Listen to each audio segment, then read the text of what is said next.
As the team here at Channel 10 finishes up our commitments with AFL football after this year's grand final, we covered our final game from AAMI Stadium last weekend. While it was a sad day for Chad Corns, it was also the end of an era for us, but we did manage to turn a negative into a positive, and we invited Matthew Bell from Bedford Industries to see what we do.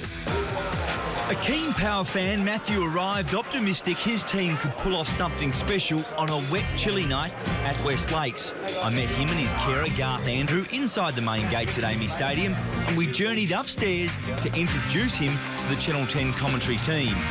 Commentators. This is Chris Grant from the Bulldogs. He's doing expert comments, and this is Matthew Lloyd as well. From Paul Wynn. Oh, I'm sorry, I'm tipping Collingwood by 100 points. But I did tip Geelong to beat Essendon by 100 points a few weeks ago, and the Bombers got up, so there you go, I'm a bad judge. Yeah, that could be good. Let's say quarters is wrong, hey? Yeah. All right, we'll head back at the nice to meet you. boys. Have a good night. Have a good night. Thank you very much. We then confirmed the late change. Unfortunately for Matthew, his favourite player was out, but he wasn't deterred. Until David Rodney is, we were right, he's out. Yeah. And who comes in at the start? Where they sit down. Oh, here he is down here, Davenport, you're right, spot on. Mate, you're all over it, you might have to do my job tonight. Go back down and go down around, see if we get down the rooms, right?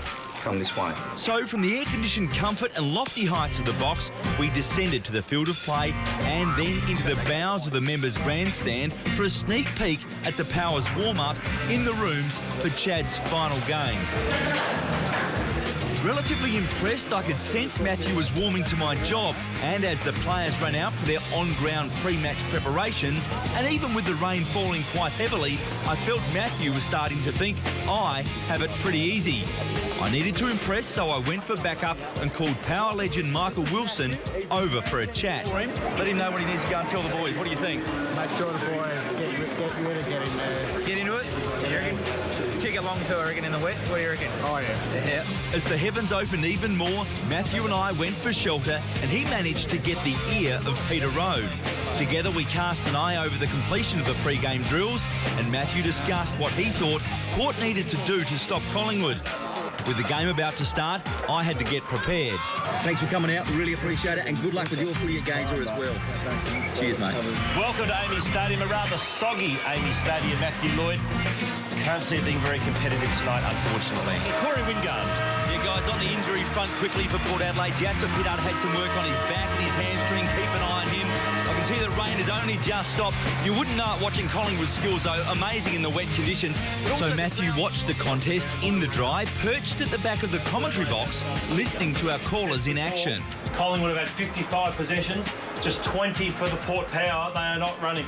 Now, the result we know, it wasn't what Matthew had hoped for, but the Powers' on-field performance aside, I think he had a pretty good time. I had a good look at the commentary box, which was very nice to have a look. I had a little sneak preview of the guys before coming out to the ground to train. Met some of the guys. Michael Wilson. Met Wilson, Corey Wingard. But they were very nice, and I'm actually enjoying this very much.